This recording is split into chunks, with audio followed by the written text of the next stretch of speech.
प्यारे विद्यार्थियों नमस्कार। कक्षा 9 से 12 के हिंदी विषय पाठ्यक्रम में आपका हार्दिक स्वागत है। आज हम चर्चा करेंगे कक्षा 10वीं के पाठ्यक्रम में संकलित पाठ सूरदास के पद, उसके प्रश्नोत्तर पर। तो प्रस्तुत है। पहला प्रश्न है, गोपियों द्वारा उद्धव को भाग्यवान कहने में क्या व्यंग्य निहित है?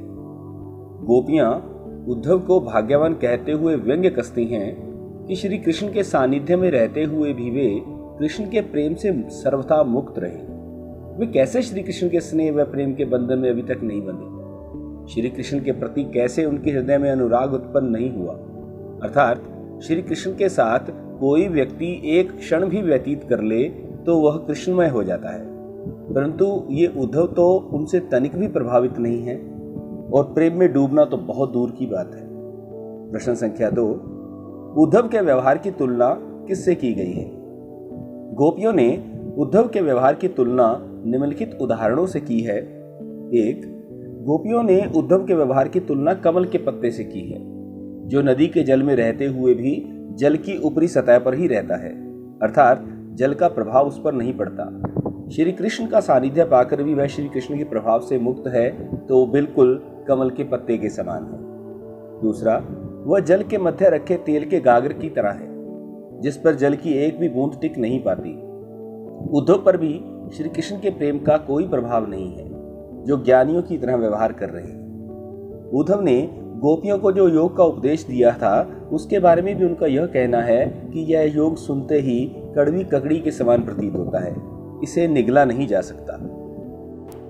प्रश्न संख्या 3, गोपियों ने किन किन उदाहरणों के माध्यम से उद्धव को उलाहने दिए हैं? गोपियों ने निम्नलिखित उदाहरणों के माध्यम से उद्धव को उलाहने दिए हैं।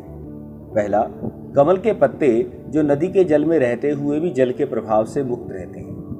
2. जल के मध्य रखी तेल की मटकी, जिस पर पानी की एक भी बूंद टिक नहीं पाती। 3. कड़वी ककड़ी जो खा ली जाए तो गले से नीचे नहीं उतरती। 4. प्रेम रूपी नदी में पांव डुबाकर भी उद्धव प्रभाव रहित है। प्रश्न संख्या 4, उद्धव द्वारा दिए गए योग संदेश ने गोपियों की विरह अग्नि में घी का काम कैसे किया? गोपियां इसी दिन के इंतजार में अपने जीवन की एक एक घड़ी को काट रही थी कि श्री कृष्ण हमसे मिलने एक दिन जरूर आएंगे। वे इसी इंतजार में बैठी हैं कि श्री कृष्ण उनके विरह को समझेंगे, उनके प्रेम को समझेंगे और उनके अतृप्त मन को अपने दर्शनों से तृप्त करेंगे। परंतु यहाँ पर सब उल्टा होता है। श्री कृष्ण तो द्वारिका जाकर उन्हें भूल ही गए हैं। उन्हें ना तो उनकी पीड़ा का ज्ञान है और ना ही उनके विरह के दुख का, बल्कि उद्धव को और उन्हें समझाने के लिए भेज दिया गया है, जो उन्हें श्री कृष्ण के प्रेम को छोड़कर योग साधना करने का भाषण दे रहा है। यह उनके दुख को कम नहीं कर रहा, अपितु उनके हृदय में जल रही विरह अग्नि में घी का काम कर रहा है और उसे अधिक प्रज्वलित करके प्रताड़ित कर रहा है। मर्यादा न लही के माध्यम से कौन सी मर्यादा न रहने की बात की जा रही है? गोपियों ने अपने प्रेम को किसी के सम्मुख प्रकट नहीं किया था। वे शांत भाव से श्री कृष्ण के लौटने की प्रतीक्षा कर रही थी। कोई भी उनके दुख को समझ नहीं पा रहा था। वे चुप्पी लगाए अपनी मर्यादाओं में लिपटी हुई इस वियोग को सहन कर रही थी कि वे श्री कृष्ण से प्रेम करती हैं, परंतु इस उद्धव के योग संदेश ने उनको उनकी मर्यादा छोड़कर बोलने पर मजबूर कर दिया है। अर्थात जो बात सिर्फ वे जानती थी, आज सारा जमाना जानता है। अगला प्रश्न, कृष्ण के प्रति अपने अनन्य प्रेम को गोपियों ने किस प्रकार अभिव्यक्त किया है? कृष्ण के प्रति अपने अनन्य प्रेम को गोपियों ने निम्नलिखित उदाहरणों द्वारा व्यक्त किया है। उन्होंने स्वयं की तुलना चींटियों से की और कृष्ण की तुलना गुड़ के साथ की है। उनके अनुसार श्री कृष्ण उस गुड़ की भांति हैं जिस पर सदैव चींटियां चिपकी रहती हैं, गुड़ चांटी ज्यों पागी। उन्होंने स्वयं को हारिल पक्षी और कृष्ण को लकड़ी की भांति बताया है।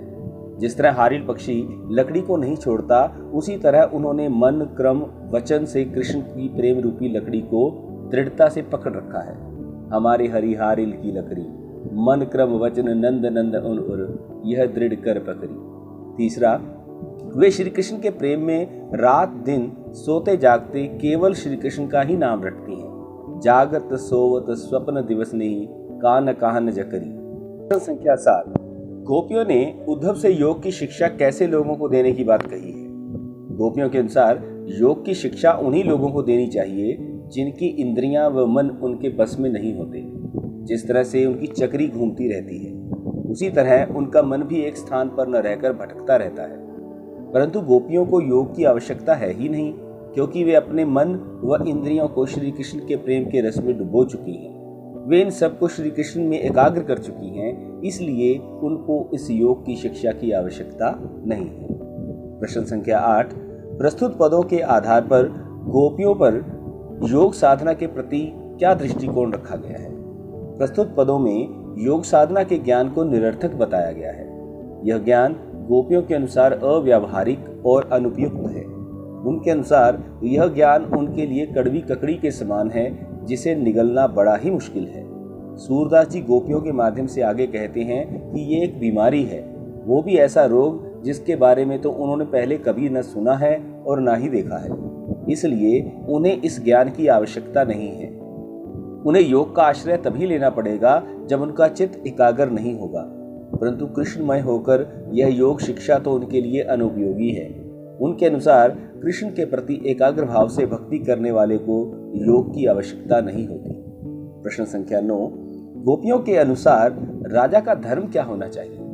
गोपियों के अनुसार राजा का धर्म उसकी प्रजा की हर तरह से रक्षा करना होता है और नीति से राजधर्म का पालन करना। एक राजा तभी अच्छा कहलाता है जब वह अनीति का साथ न देकर नीति का साथ दे।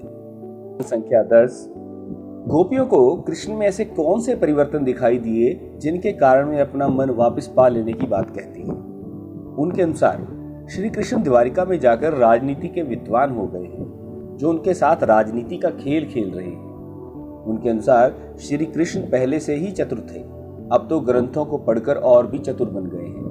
द्वारिका जाकर तो उनका मन बहुत बदल गया है, जिसके कारण उन्होंने गोपियों से मिलने के स्थान पर योग की शिक्षा देने के लिए उद्धव को भेज दिया है। श्री कृष्ण के इस कदम से उनका हृदय बहुत आहत हुआ और वे अपने मन को श्री कृष्ण से वापस मांगना चाहती हैं। वे अपना अनुराग वापस ले लेना चाहती हैं। गोपियों ने अपने वाक चातुर्य के आधार पर ज्ञानी उद्धव को परास्त कर दिया। उनके वाक चातुर्य की विशेषताएं लिखिए। गोपियों के वाक चातुर्य की विशेषताएं इस प्रकार हैं। पहला, उपालंब या तानों के द्वारा। गोपियां उद्धव को अपने तानों के द्वारा चुप करा देती हैं। उद्धव के पास उनका कोई जवाब नहीं होता, वे कृष्ण तक को उपालंब दे डालती हैं। उदाहरण के लिए, एक अति चतुर होते पहले ही अब गुरु ग्रंथ पढ़ाए, बड़ी बुद्धि जान जो उनकी जोग संदेश पठाए। तर्क क्षमता। गोपियों ने अपनी बात बड़े तर्कपूर्ण ढंग से रखी। वह स्थान स्थान पर तर्क देकर उद्धव को निरुत्तर कर देती हैं। उदाहरण के लिए, सुनत जोग लागत है ऐसो जो करोई ककरी, सू तो व्याध हमको ले आए देख सुनी न करी, यह तो सूर तिन्हों ने सौंपो जिनके मन चकरी। अगला, व्यंग्यात्मकता। गोपियों में व्यंग्य करने की अद्भुत क्षमता है। वे अपने व्यंग्य बाणों से उद्धव को घायल कर देती हैं। उनके द्वारा उद्धव को भाग्यवान बताना वास्तव में उसका उपहास उड़ाना था। तीखे प्रहारों द्वारा। गोपियों ने तीखे प्रहारों द्वारा उद्धव की सख्त प्रताड़ना की है। प्रश्न संख्या 12, संकलित पदों को ध्यान में रखते हुए सूर के भ्रमर गीत की मुख्य विशेषताएं बताइए। सूरदास ने अपने भ्रमर गीत में निम्नलिखित विशेषताओं को समाहित किया है। पहला, इसमें निर्गुण ब्रह्म का खंडन किया गया है। दूसरा, कृष्ण के प्रति अनन्य प्रेम को दर्शाया गया है। भ्रमर गीत में उद्धव व गोपियों के माध्यम से ज्ञान को प्रेम के आगे नतमस्तक होते हुए बताया गया है। ज्ञान के स्थान पर प्रेम को ही सर्वोपरि कहा गया है। भ्रमर गीत में गोपियां व्यंग्यात्मक भाषा का प्रयोग करती हैं और उपालंब की प्रधानता इसमें शामिल है। भ्रमर गीत की भाषा ब्रज भाषा है। जो कोमलकांत पदावली का प्रयोग है वो बहुत ही मधुर और सरस है। भ्रमर गीत प्रेम लक्षणा भक्ति को अपनाता है और इसलिए मर्यादा की अवहेलना की गई है। इसमें संगीतात्मकता और लयात्मकता का गुण विद्यमान है। धन्यवाद।